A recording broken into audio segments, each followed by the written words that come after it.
नमस्कार। स्वागत है आप सबका जर्मन सीखिए हिंदी और इंग्लिश में के नेक्स्ट एपिसोड में। आज इस एपिसोड में हम सीखेंगे कि अपना इंट्रोडक्शन हम कैसे दें। जब हम कहीं किसी जॉब के लिए जाते हैं तो कोई हमसे हमारा इंट्रोडक्शन जानना चाहता है, हमारी विषय में जानकारी प्राप्त करना चाहता है, तो वह व्यक्ति हमसे कहता है कि आप अपने को इंट्रोड्यूस कीजिए या अपना इंट्रोडक्शन दीजिए। तो उस समय हमें कौन कौन से पॉइंट्स पर अपना ध्यान केंद्रित करना चाहिए, कौन कौन सी बातें हमें अपने इंट्रोडक्शन में बतानी चाहिए, वे महत्वपूर्ण बातें आपको इसके अंदर बताई गई हैं। अब इसमें मैं अपने माध्यम से, जैसे मेरा नाम साधना है, तो मैं जैसे अपना इंट्रोडक्शन दे रही हूं वैसे ही आप अपने नाम से या अपने अनुसार इंट्रोडक्शन देंगे। तो आप देखेंगे कि हाउ टू इंट्रोड्यूस योरसेल्फ, कि आप अपने को कैसे इंट्रोड्यूस करें। इसे जर्मन में कहते हैं सो स्टेलन जी सिश फॉर। देखिए, जी का मतलब होता है, आपने जर्मन में देखा होगा, एक होता है डू, डी यू डू, जिसका मतलब होता है तू या तुम, और एक होता है जी। जी हम एक सम्मान और रेस्पेक्ट के रूप में कहते हैं आप, कि आप अपना इंट्रोडक्शन दीजिए। तो इसलिए यहाँ पर जी का प्रयोग किया गया है कि आप अपने को इंट्रोड्यूस कीजिए या अपना इंट्रोडक्शन दीजिए। तो सो स्टेलन जी सेश फॉर। अब आप इसमें नीचे देखेंगे कि हमने आपकी सरलता के लिए, जैसे टॉपिक थीमा, कि कौन कौन से पॉइंट्स हमें बताने चाहिए, उस समय चीजें बतानी चाहिए इंट्रोडक्शन में। अब ये एक फ्रागा के रूप में, क्वेश्चन का मतलब होता है फ्रागा और आंसर का मतलब होता है आंट वॉल्ट। अब जो आपके सामने बैठा है इंटरव्यू लेने वाला, जो आपका इंट्रोडक्शन जानना चाहता है, तो वो दो तरह से आपका ले सकता है। या तो उसने डायरेक्ट ये कह दिया कि आप अपना इंट्रोडक्शन दीजिए, तब आपको इन सारी तरफ के बातों पर ध्यान देना है। और कभी कभी वो व्यक्ति एक क्वेश्चन के रूप में भी आपके विषय में जानकारी प्राप्त करना चाहता है, तो वह क्वेश्चन किस तरह से पूछेगा, किस रूप में पूछेगा कि आपको समझ में आ जाए उनकी बात, कि वे आपसे क्या पूछना चाह रहे हैं, ताकि आप उनका करेक्ट आंसर दे सकें। तो इसलिए हमने दोनों ही वे में आपके सामने इसको बनाया है। अब आप देखिए कि फर्स्ट टॉपिक थीम आपकी क्या है, नेम। नेम का मतलब नाम आपका हो गया, कि सबसे पहले इंट्रोडक्शन में हमें अपना नाम बताना चाहिए। अब आप देखेंगे कि तीन तरह से प्रश्न पूछे जा सकते हैं, कि वी हाइजन जी। जी का मतलब आपका, वी का मतलब हो गया व्हाट, कि जर्मन में वी का मतलब होता है जैसे व्हाट, और हाइजन का मतलब हो गया नेम, कि वी हाइजन जी, यानी व्हाट इज योर नेम। अब आपकी सरलता के लिए हमने नीचे इंग्लिश में भी सेंटेंस लिखा है, ताकि आप सरलता से इसका मीनिंग समझ सकें। तो व्हाट इज योर नेम। दूसरी तरह से वो पूछ सकता है वर्ब बेस्ड डू, जैसे अभी मैंने आपको बताया था कि डू का मतलब तुम, कि वर्ब बेस्ड डू, तुम कौन हो। ठीक है, अब यहां पर आपका जी भी हो सकता था। अगर जी होता तो यहां पर सिंड हो जाता वर्ब उसका, डू के साथ बेस्ड आता है और जी के साथ सिंड आता आपका, तब आपका वो बन जाता। तो वर्ब बेस्ड डू, तुम कौन हो। तीसरा वो रूप पूछ सकता है वी इस्ट डाइन नामा। डाइन का मतलब भी तुम्हारा होता है, कि तुम्हारा क्या नाम है। तो वी इस्ट करके पूछा है, तो व्हाट इज योर नेम, दोनों का एक ही मतलब है। अब आप देखेंगे कि जिस तरह से क्वेश्चन पूछा जा रहा है उसी वे में आपको आंसर देना है। मान लीजिए पूछा गया है वी हाइजन जी, तो आप आंसर क्या दोगे, इश हाइजा साधना अग्रवाल। अब हाइजा, ये जो बी है, ये बी नहीं है, ये बीटा आपका, इसकी आवाज होती है डबल एस। इंग्लिश में अगर आप डबल एस जैसे लिख रहे हैं तो जर्मन में आपका इस तरह से लिखा जाता है, ये बीटा। तो इश हाइजा साधना अग्रवाल, यानी माय नेम इज साधना अग्रवाल हो गया आपका। ठीक है, इश माने मैं, हाइजा माने नाम, और ये आपका आगे नाम हो गया। आपका जो भी नाम होगा आप इश हाइजा करके आगे अपना नाम बोल देंगे। अब दूसरा पूछा था वर्ब इज टू डू, आप कौन है या तुम कौन हो? तो इश बिन साधना अग्रवाल, मतलब एक ही है कि इश बिन मैं साधना अग्रवाल हूं। तो आई एम साधना, एम की जर्मन में होता है बिन, इश का मतलब आई, बिन का मतलब एम, और साधना अग्रवाल, तो आई एम साधना अग्रवाल यानी इश बिन साधना अग्रवाल। तीसरा वे था वी इज डाइन नामा, कि व्हाट इज योर नेम, आपका क्या नाम है। और जब डाइन शब्द का प्रयोग किया गया है तो हमें इसका आंसर इसी वे में देना है, यानी माइन हो जाएगा मेरा। माइन नामा इज साधना अग्रवाल, कि मेरा नाम साधना अग्रवाल इस माने है। तो माई नेम इज साधना अग्रवाल। अब आंसर तो लगभग तीनों का बराबर आ रहा, लेकिन हमें क्वेश्चन के अकॉर्डिंग अपनी लैंग्वेज तो चेंज करनी पड़ेगी, सेंटेंस चेंज करना पड़ेगा, वर्ब उसी के अकॉर्डिंग हमें यूज करना है। तो ये 3 तरीके होते हैं नाम पूछने के, और ये 3 तरीके अगर केवल आपको अपना इंट्रोडक्शन खुद ही देना है विदाउट एनी क्वेश्चन, तब आप इसमें से कोई सा भी सेंटेंस बोल सकते हो कि माई इश हाइजा साधना अग्रवाल, इश बिन साधना अग्रवाल, माई नेम इज नामा इज साधना अग्रवाल। आप तीनों में से कोई भी सेंटेंस अपनी मर्जी से बोल सकते हैं। अब दूसरा पॉइंट हमें ध्यान में क्या रखना है, आल्टर। आल्टर का मतलब होता है एज, कि आपकी एज कितनी है। तो आल्टर जर्मन में कहते हैं, इंग्लिश में एज हो गया। इसका क्वेश्चन बनता है वी आर जी, कि हाउ ओल्ड आर यू। अब आप देखेंगे वी शब्द जो ऊपर आया था, वी दोनों क्वेश्चंस के शब्दों में प्रयुक्त होता है। वी का मतलब व्हाट भी होता है और वी का मतलब हाउ भी होता है, कि आप कितने बड़े हैं, आपकी कितनी उम्र है, इस तरह से। तो वी आर जी, तो आप इसका उत्तर देंगे जैसे इश बिन 62 यारा आल्ट। यारा का मतलब होता है ईयर्स, आल्ट का मतलब ओल्ड, कि मैं 62 ईयर्स ओल्ड हूं। अब आप इसे केवल 62 भी बोल सकते हो, वरना जैसे नंबर्स में आपने सीखा था 62 का मतलब होता है ज़्वाई उन ज़ैक जिश। ज़्वाई माने 2, उंड माने और ज़ैक जिश माने 60, कि 2 और 60 मिलकर 62 बन गया।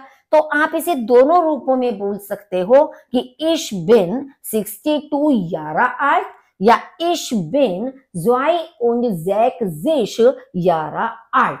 पूरा क्लियर भी कर सकते हो, यानी कि आई एम 62 ईयर्स ओल्ड। ये 2 पॉइंट्स हो गए। थर्ड पॉइंट है लैंड। लैंड का मतलब हो गया कंट्री, कि आप किस कंट्री से हैं, किस देश से हैं। तो आपका क्वेश्चन बनेगा वायर कॉमन जी। कॉमन का मतलब होता है कम, टू कम मतलब आना, जी माने आप, वेयर माने फ्रॉम, वेयर मतलब आप कहां से। तो वेयर आर यू फ्रॉम, ठीक है, तो यानी कि आप कहां से आए हैं, कहां से आते हैं। तो इश कॉमा आउस इंडियन, इंडिया को जर्मन में इस तरह से लिखा जाता है इंडियन, यानी कि ए हटाकर ई एन का प्रयोग किया जाता है। तो इश कॉमा आउस इंडियन, मैं भारत से आता हूं या मैं भारत से हूं। फोर्थ आपका आ जाएगा वो नॉट। वो नॉट का मतलब होता है कि प्लेस ऑफ रेसिडेंस, यानी रहने की जगह, आप कहाँ रहते हैं, लिव। जैसे आपका मतलब वो नॉट का मतलब है टू लिव, रहना कहां पर। तो वो वॉन एंड जी, वो का मतलब होता है वेयर। तो वो वॉन एंड जी वेयर डू यू लिव, आप कहां रहते हैं। तो आपका इसका आंसर होगा इश वोहना इन आगरा। आगरा मतलब कोई भी आपका शहर हो सकता है, जयपुर हो सकता है, आगरा हो सकता है, पुणे हो सकता है, कोई भी जहां के आप रहने वाले हैं। तो आप लिखेंगे इश वोहना इन आगरा। वोहना का मतलब लिव, यानी आई लिव इन आगरा, मैं आगरा में रहती हूं या रहता हूं। नेक्स्ट है आपका स्प्राशन नाना लैंग्वेज, जो भाषाएं हैं कि आपको कौन कौन सी भाषाएं आती हैं, आप कौन कौन सी लैंग्वेज बोल सकते हो, तो आपका है ये स्प्राशन यानी कि लैंग्वेजेस। अब वेल्शा, स्प्राशन, वेल्शा, स्प्राखन, स्प्राखन है, सॉरी स्प्राशन नहीं, वेल्शा, स्प्राखन, स्प्रेशन, जी। क्योंकि आपको बताया था कि अ के बाद यदि सी एच आता है तो उसका जो प्रोनाउंसिएशन है वो खा हो जाता है। तो वेल्शा, स्प्राखन, स्प्रेशन, यहाँ ई है तो ई के बाद नहीं, ए ओ यू, और ए यू के बाद अगर सी एच आता है तो उसका प्रोनाउंसिएशन खा होता है। तो इसलिए वेल्शा, स्प्राखन, स्प्रेशन, जी, यानी which languages do you speak, आप कौन कौन सी भाषाएं बोलते हैं। तो इश, स्प्रेशा, इंग्लिश, हिंदी, संस्कृत und डॉइच। ठीक है, कि जो भी लैंग्वेजेस आपको आती हैं। इंग्लिश में आप देखेंगे कि स्पेलिंग में थोड़ा सा अंतर है, जो इंग्लिश में आपका होता है ENGLISH होता है, इसमें एक सी बीच में और आ जाता है। तो मैं इंग्लिश, हिंदी, संस्कृत, und माने और, एंड डॉइच, डॉइच माने जर्मन, तो I speak English, Hindi, Sanskrit and German, मैं इतनी भाषाएं बोलती हूं या इतनी भाषाएं मुझे आती हैं। नेक्स्ट पॉइंट है बैरूफ। बैरूफ का मतलब होता है प्रोफेशन, कि आपका प्रोफेशन क्या है। तो वॉज माखन जी बैरूफलिश, यानी व्हाट डू यू डू, आप क्या करते हैं। ठीक है, कि वॉज का मतलब व्हाट होता है, वॉज का मतलब व्हाट, कि व्हाट डू यू डू, यानी वॉज माखन जी बैरूफलिश। तो इसका आंसर हो जाएगा इश बिन लहरेरिन। लहरेरिन कहते हैं टीचर को, और टीचर कौन सी, महिला टीचर, जो लेडी है। अगर मान लीजिए कोई बॉय अपना इंट्रोडक्शन दे रहा है तो वो लहरेरर कहेगा। आयन लगता है केवल फीमेल के लिए, यानी फेमिनिन जेंडर में, और मैस्कुलिन जेंडर में अगर आपको बनाना है तो आयन हट जाएगा, आपका लहरेरर हो जाएगा। ठीक है, तो इश बिन लहरेरिन यानी आई एम अ टीचर। अगर मान लीजिए कोई लेडी डॉक्टर है तो वो कह सकती है इश बिन आर्स्टिन, आर्स्टिन माने डॉक्टर और आर्स्टिन माने लेडी डॉक्टर, आप वो भी कर सकते हो। तो जो भी प्रोफेशन आपका है, कि आप मान लीजिए कोई इंजीनियर हैं या कोई टीचर हैं या लॉयर हैं, जो भी आपका प्रोफेशन है आप उसी शब्द का प्रयोग इसमें कर सकते हैं। अब दूसरे रूप में क्या पूछा जाता है, वॉज सीन सी फॉन बैरूफ, यानी व्हाट इज योर प्रोफेशन, आपका प्रोफेशन क्या है। इस रूप में क्वेश्चन पूछा जा सकता है, जबकि अंतर कोई ज्यादा आपका नहीं है। अब इश unterrichta डॉइच, unterrichta का मतलब होता है पढ़ाना, टीच करना। तो इश unterrichta Deutsche, I teach German, मैं जर्मन पढ़ाती हूं। तो इश माने मैं, unterrichta माने टीच और डॉइच माने जर्मन, तो इश unterrichta डॉइच। तो ये आपका हो गया बैरूफ। लास्ट पॉइंट इसका है हॉबी। हॉबी का मतलब होता है आपकी रुचि, कि आपकी रुचि किस किस चीज में है, आप क्या पसंद करते हो रुचि। तो इसमें भी आपका दो तरह से क्वेश्चन पूछा जा सकता है, कि was seen year A hobbies, यानी व्हाट आर योर हॉबीज, आपकी हॉबीज क्या है। वॉज माने व्हाट, जैसे भी आपको ऊपर बताया था। तो सीन क्योंकि ईयर ए, ये भी मतलब आपकी, तुम्हारी सेंस में आ जाता है, यू ऑल जैसे। तो ईयर ए माने आपकी हॉबीज या रुचियां क्या है। तो माइना हॉबीज, अगर मान लीजिए हॉबीज हमारी बहुत सारी हैं, तब हम इसमें एस लगा देंगे हॉबीज, और एक ही चीज में आपकी रुचि है तो हॉबी होगा, और यहां पर हो जाएगा माइन। ठीक है, तो माइना हॉबीज सिंग, एक रुचि होगी तो इस्ट हो जाएगा, बहुवचन है प्लूरल है तो सीन होगा। माइना हॉबीज सीन कोखेन उन लेसन। कोखेन का मतलब होता है कुकिंग, मतलब खाना बनाने में रुचि है।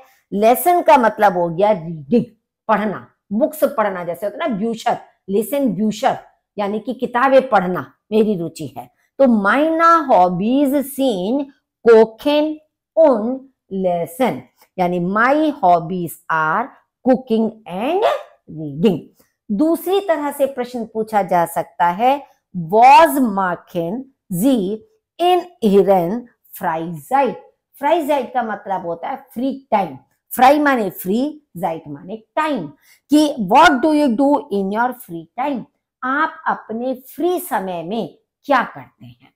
कि मान लीजिए आपके पास कोई काम नहीं है, आप प्रोफेशन में नहीं है, आप रिटायर हो गए हैं, या कैसे आपके पास कभी खाली समय है, तो आप अपने फ्री समय में, खाली समय में क्या करते हैं। तो क्वेश्चन बना वॉज मार्किन, मार्किन माने टू डू, करना। तो वॉज मार्किन जी इन इयरन फ्राइजाइट। इश माखे गैरना, गैरना कहते हैं लाइक, तो इश माखे गैरना योगा उन स्प्रेशा मिट माइनेन फ्राउंडेन, यानी कि मैं माशा गैरना मतलब रुचि से करता हूं क्या चीज, योगा। उंड माने और, स्प्रेशे माने बातचीत करना, मिट माने विद साथ, माइनन माने अपने, फ्राउंडन माने मित्रों के साथ। कि मैं अपने फ्री समय में या तो योगा करता हूं और अपने मित्रों के साथ बातचीत करता हूं। तो I like to do, like मतलब गरने, इश माने आई, टू डू माने माखा, योगा, एंड स्प्रेशे का मतलब टॉक, मिट माने विद, माइनन माने माई, फ्राउंडन माने friends. I like to do yoga and talk with my friends. अब आपको बस ये चीज ध्यान में रखना है कि इसके अलावा अपने इंट्रोडक्शन में फालतू की और बातें ये नहीं कहनी है कि मान लीजिए मैं विवाहित हूं या मैं अकेला हूं, मेरे घर में माता पिता हैं या मेरे कितने बहन हैं, भाई हैं। अगर ऐसी स्थिति में जब हम इंटरव्यू देने जाते हैं और इंट्रोडक्शन पूछा जाता है, तो हमें ये दूसरे तरह के वाक्य नहीं बोलने होते हैं। जो मेन पॉइंट्स हमने 7 इसमें कवर किए हैं, ये 7 पॉइंट्स ही हमें बताने चाहिए और इसी सीक्वेंस में बताने चाहिए जिस सीक्वेंस में आपके सामने लिखे हुए हैं। कि सबसे पहले मान लीजिए आपका नेम आ गया है, या आप कहाँ से हैं, कहाँ रहते हैं, तो आपकी एज कितनी है, तो उसी सीक्वेंस में आपको अपना इंट्रोडक्शन देना है। ये डिपेंड करता है उस समय की सिचुएशन पे कि वो पूरा इंट्रोडक्शन आपसे ही केवल जानना चाहता है, तो आप सिर्फ इधर के वाक्य में से बोलेंगे। और यदि वो क्वेश्चन के वे में आपसे इंट्रोडक्शन प्राप्त करना चाहता है, तो वो जिस भी तरह का प्रश्न आपसे पूछ रहा है उसी के अकॉर्डिंग आपको आंसर भी देना है। Thanks for watching this video.